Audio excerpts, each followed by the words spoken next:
Right, I'd like to finish up our treatment of meteorology today with a look at some of the more recent events that have happened in climate history. The reason for doing that is to give you a feeling for where we've been so that we can have a better perspective on where we can expect to go in the future in terms of what will happen to the climate because of all of the influences that we've talked about that can occur during global climate change. And so let's do that first. Then we'll look at some attempts that have been made at prediction of the weather. And then finally, we'll look at some of the evidence for global climate change. In terms of the recent climate history, recall that earlier in the semester, we basically went to the point where we had the Permian extinction.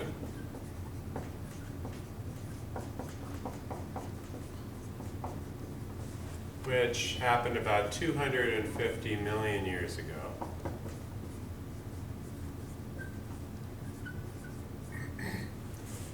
Following that, forests got very large. There was plenty of carbon dioxide in the atmosphere, and the sun was cooler in those early times.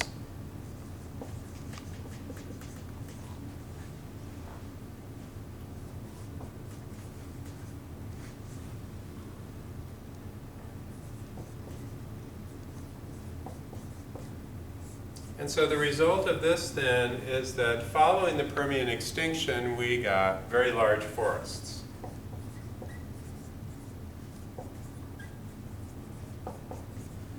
And so some creatures survived this extinction event, and at that point the continental landmasses started getting farther apart from each other. And while this is happening, the dinosaurs flourished.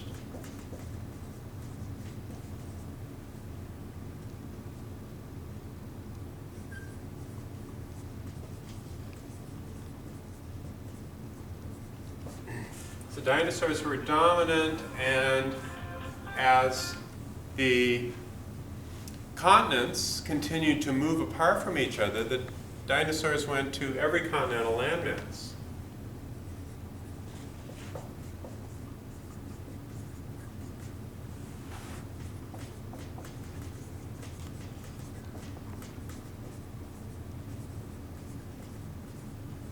As the continents spread.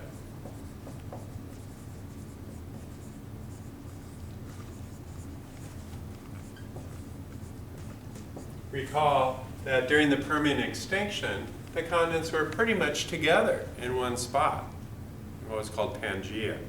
And then that interfered with global heat circulation and caused, was one of the reasons for this massive climate catastrophe that wiped out most of life on the planet. That then the dinosaurs became dominant. However, at the beginning of the age of the mammals, beginning of the Cenozoic,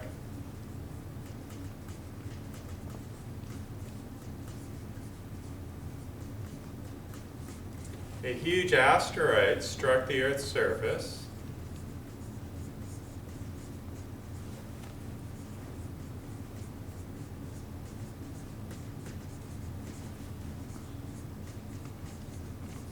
And wiped out the dinosaurs. And this is the beginning of the age of mammals.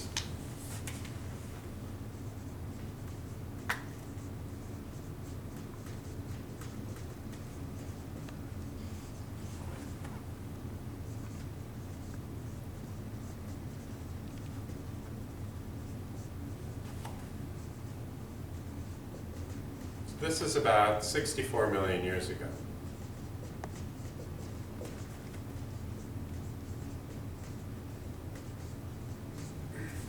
We should mention, though, that while the dinosaurs were dominant, one of the reasons they could become dominant is that there was still plenty of carbon dioxide in the atmosphere. And it's carbon dioxide that is the fuel for these large forests. So photosynthesis and large amounts of carbon dioxide go hand in hand. And so this is what allowed then for the large food source that made the dinosaurs, that supported the dinosaurs and allowed for them to get so big. But things started to change. Around the beginning of the Cenozoic, the sun continues to get hotter, 64 million to the present.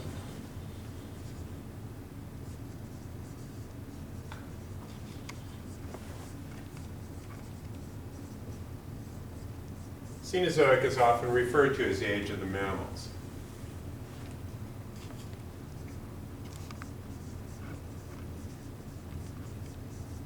Now, what does that do? When the sun gets hotter, then the Earth responds. We've already looked at what happens here. The Earth responds by pulling carbon dioxide out of the atmosphere and converts it to rock.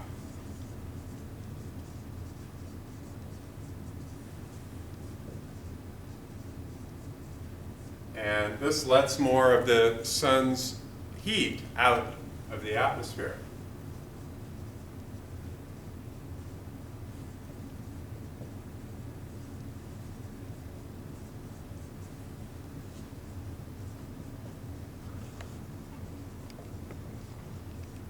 But this has an effect on the large forests, because with less CO2, we no longer have this unlimited supply of carbon dioxide for photosynthesis. And with reduced CO2 levels, the plants had to get more inventive.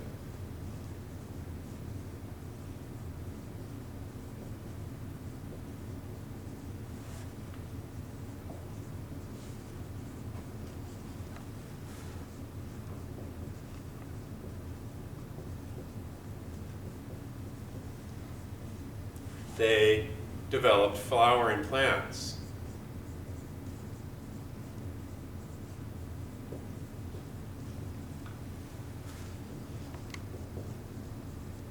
And so what flowering plants did, because they don't have this source of CO2 anymore to give them this abundant food supplies, they're relying on animals, like insects,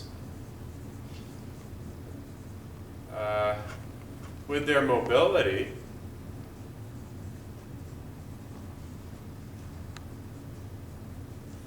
can assist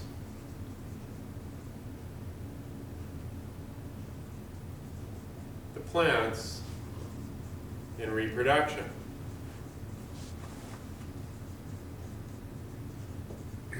So the plants are struggling a little bit, and so they get into this partnership with the insects so that the insects get a food supply from the flowering plants, and then they go to other flowering plants and they deliver the genetic material from the plants from one flower to the next.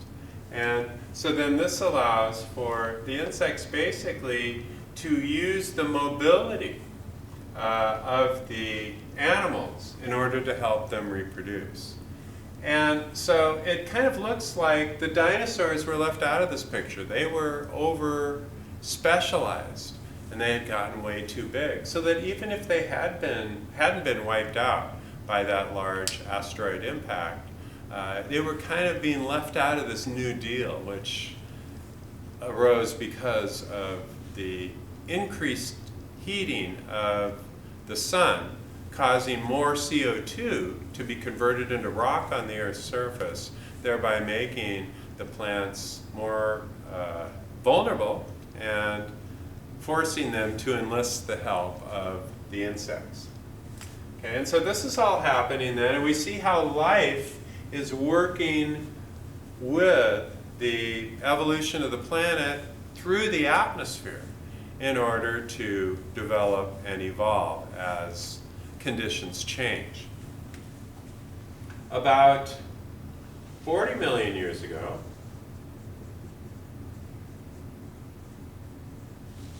the mammals are getting bigger at this point, that in terms of geologic events that are important, the landmass of India began to collide with the Asian supercontinent. And so as this happened, this process produced the Himalayan mountains and the Tibetan Plateau. And so as India smashes into Asia,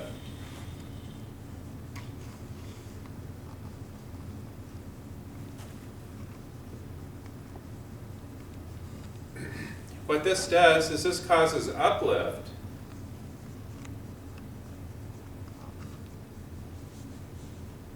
of Tibet and erosion as water flows off of these very steep topographic features.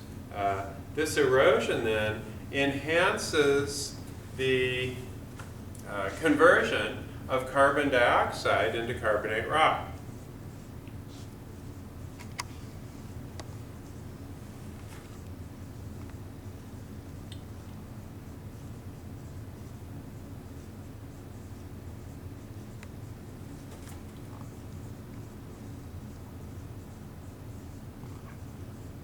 Remember that it's erosion in the presence of water that is the mechanism by which carbon dioxide from the atmosphere reacts with calcium, which is in these pools of water, and forms calcium carbonate, which are limestone, chalk, and all of those other forms. Coral reefs is an example of this as well.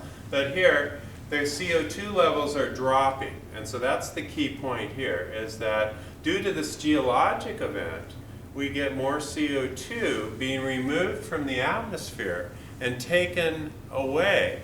And so that causes, even though the sun is getting hotter, and so that's the general trend, this tended to work in the opposite direction, pulling more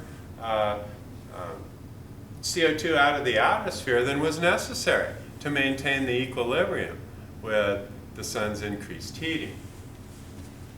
So the result of this then is that there are periods of cooling, so that the Cenozoic then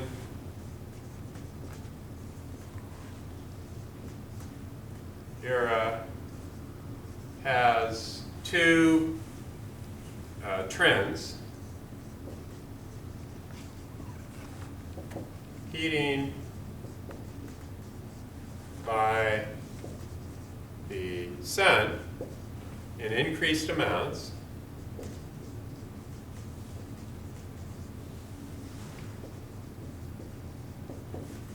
and unusual cooling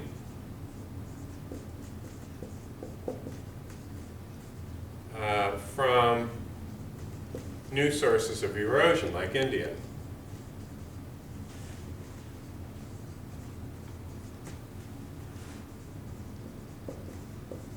So depending on which influence dominated, you had periods of heating and cooling that took place in the millions of years that comprised the Cenozoic era. More recently, about 5 million years ago,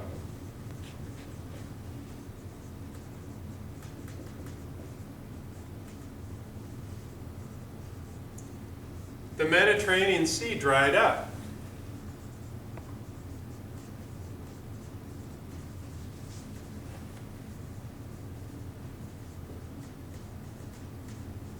Which was a major event, and it triggered a series of ice ages which have extended almost until essentially the present day.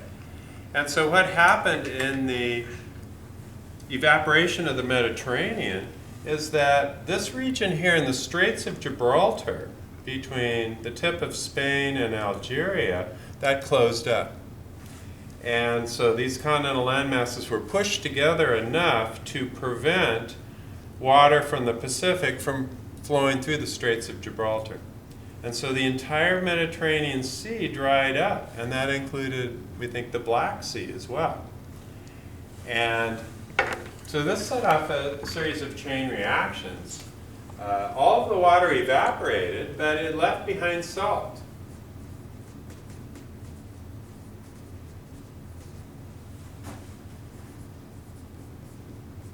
In the Mediterranean.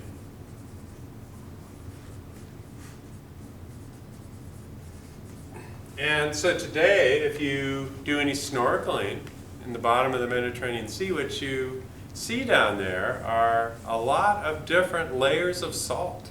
It's a very salty kind of a sea that the Mediterranean has turned into because of those layers of salt that were laid down. Then, eventually, the salt essentially was removed from the available water that was in the rest of the oceans. And so the result of this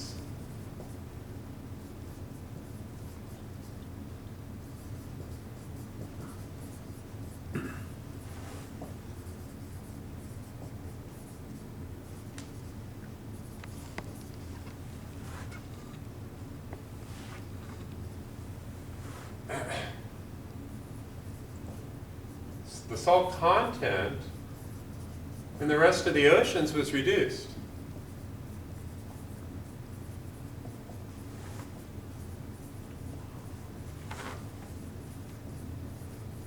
Why? Because all of that salt was left behind in the Mediterranean Sea. And so that evaporated off and it fell down, rained elsewhere, and that water eventually flowed out into the oceans. And so now the oceans are less salty than they were. But what does less salty water do? It freezes easier. This raises the freezing point of water.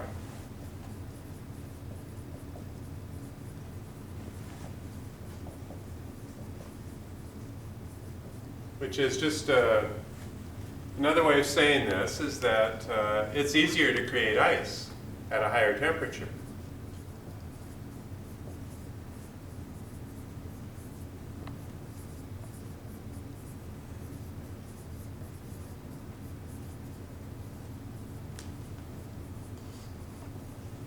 And so even though the Mediterranean filled back up, it filled back up with less salty water.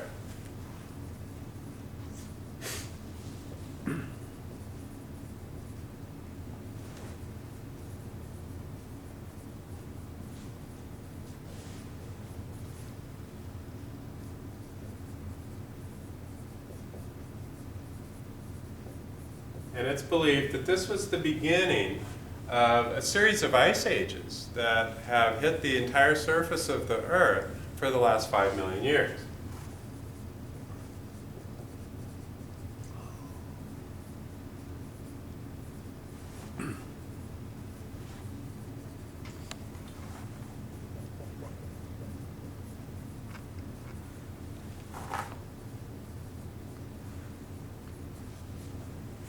So if we look on the data projector for a second, we can see how far the ice went down during these periods of glaciation and went far south of where these levels of ice are now and covered Europe to quite an extent and down to relatively low latitudes.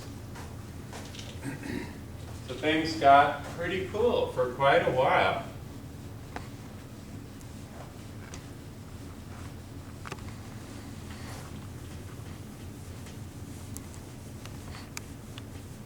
But the sun continues to get hotter. Some of that salt is released back in the process of water filling the Mediterranean Sea back up. And so eventually the ice, about 10,000 years ago,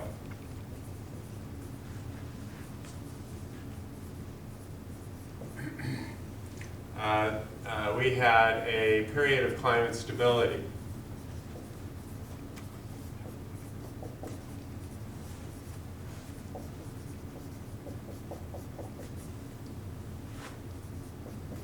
With higher temperatures.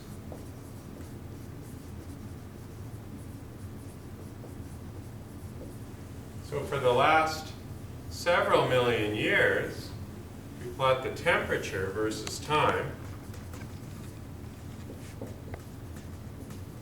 Temperature was very low, and then about 10,000 years ago, it suddenly shot up and became very stable.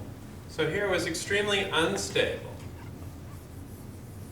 In this time before 10,000 years ago, you had periods that were much colder, and then other periods that would warm up a little bit, but not that warm.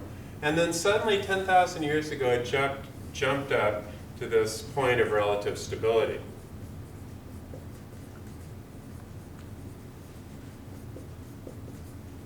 Now there's some theories as to why the continent stabilized like this, but we're not fully certain as to why it reached this point of relative stability. And this continued until almost the present day, say 1800 or so.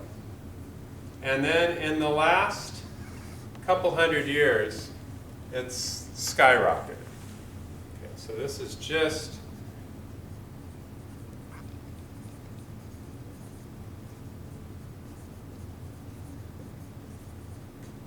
in the last couple hundred years, it's just gotten a lot bigger. But for this, most of this period, we had this relative stability of the climate, and it's thought that this was necessary for farming.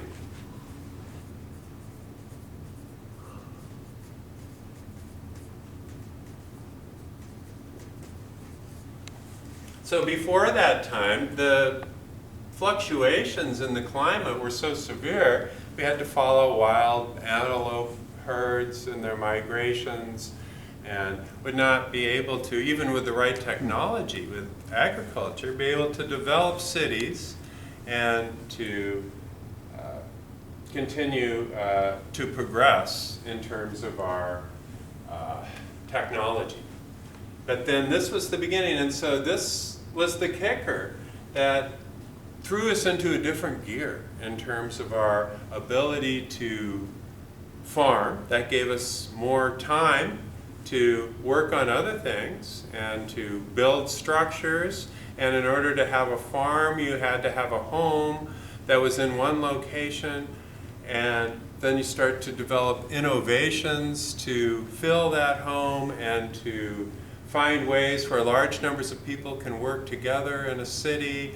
And so that enhances the cooperative instincts and the innovation that is necessary to get the technology going. And we can see here that this was all essentially turned on by a climate event. And so this is how important the climate is to the development of our civilization. And we should mention here that for essentially 5 million years, the climate was extremely unstable. Then something unknown brought it to this level of stability for this relatively short time. But we're very concerned about these sudden changes, because if we bump this thing in the wrong way, we could throw it back into that unstable zone again. And we don't know what brought us into that point of stability, but it doesn't look like it's something that was happening for very long in relationship to how long it's been unstable. And so this could destabilize the climate. And so that, of course, is a big concern, that the sudden change could throw us into a new unstable state of climate. Now, once we reach this point of relative stability, in the Great Lakes of today, These were all glaciers. And they started to melt.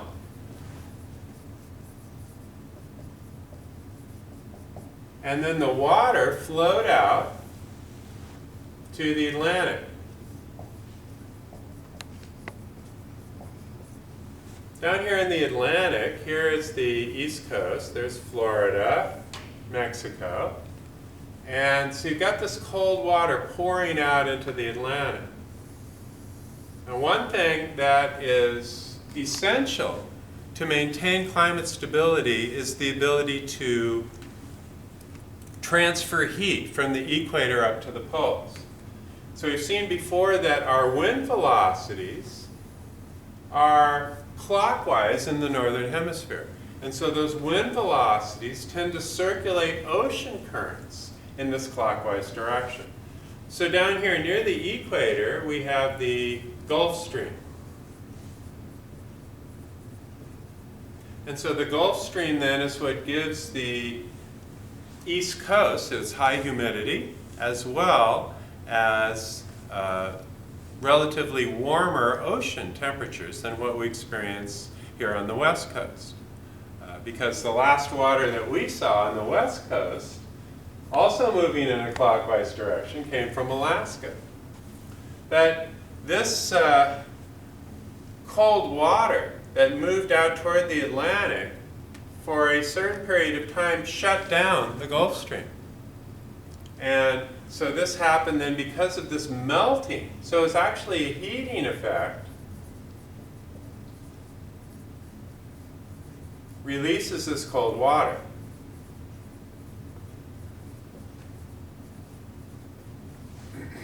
And so then the Gulf Stream normally would go up like this, and then up here, there's a point where it sinks down and it returns. But if it can't get up to there, because of the cold water that is interfering with the circulation here, then that shuts down the Gulf Stream. And so this happened then for about 1,000 years.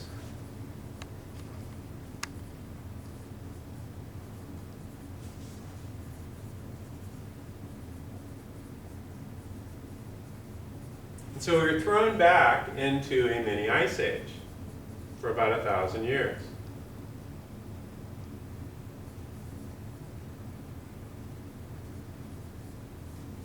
And so this is an example. This is something that's happened in the past. Once our temperatures started to warm, that could happen again. We continue to have warmer and warmer temperatures. And so our entire Greenland ice sheet could melt. That's a lot more glacial ice than there was in the Great Lakes before the Great Lakes glaciers melted and turned into the Great Lakes region. And so this could, again, shut down the Gulf Stream and interfere with the distribution of heat from the equator to the poles. So this is just one example of how extreme changes in the weather can cause instabilities in the climate. And these are things that we've seen before. And there are many things that we probably don't understand as well that are associated with these instabilities. There is a theory, though, that some of these tendencies to go into an ice age are influenced by what's called Milankovitch theory.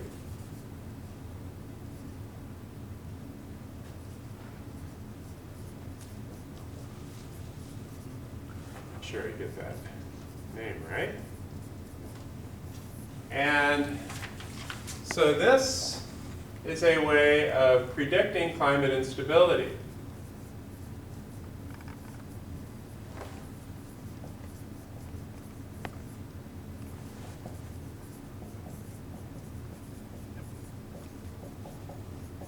From natural causes.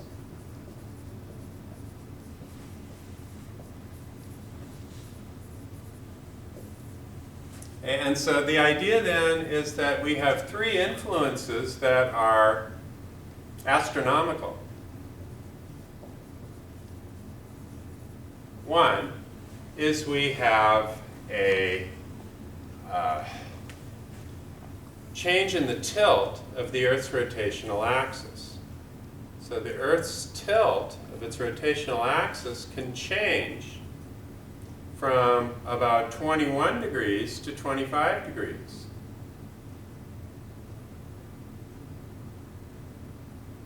Currently, the tilt is at 23 degrees.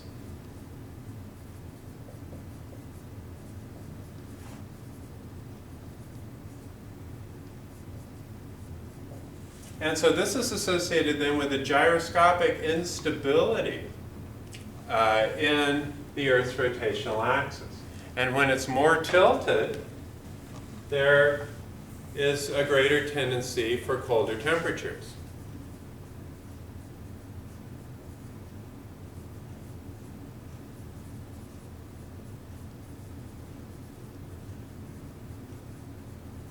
So this happens on a 40,000 year time cycle.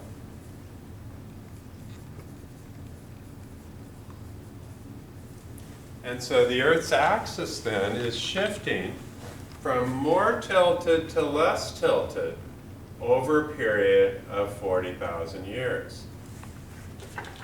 While that's happening,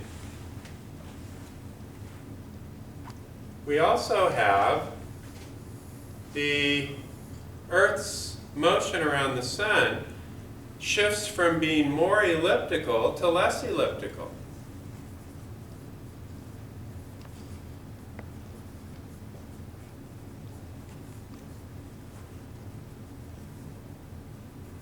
When it's less elliptical, it's more circular.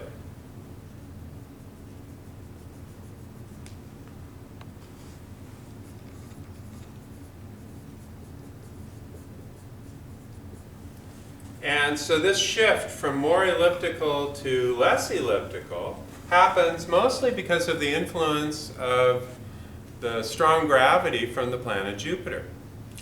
And so this happens over a time period of 100,000 years.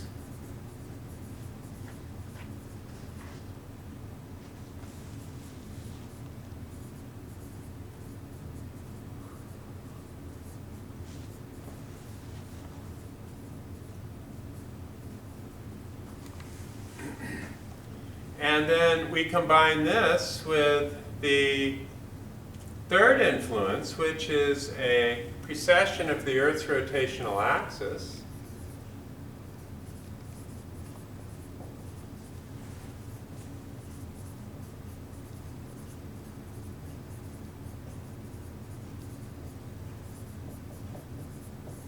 And this has a period of about 28,000 years.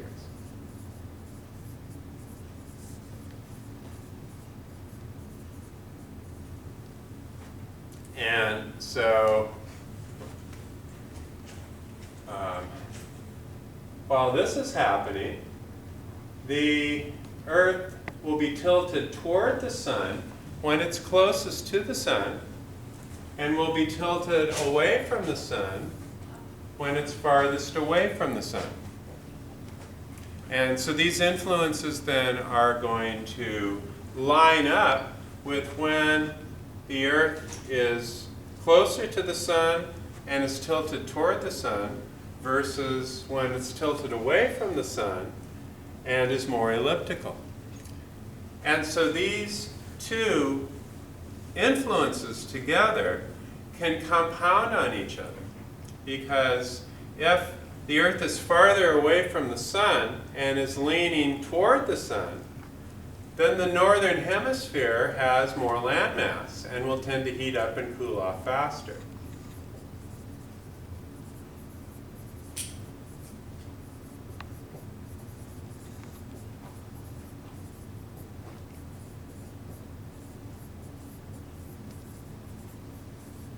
And so it's that when the northern hemisphere has its weakest summers would be when it's tilted away from the sun, when it's at its farthest distance away, and if it also has the largest tilt to its rotational axis, then all three of those can add together. And so unfavorable configurations can lead to ice ages.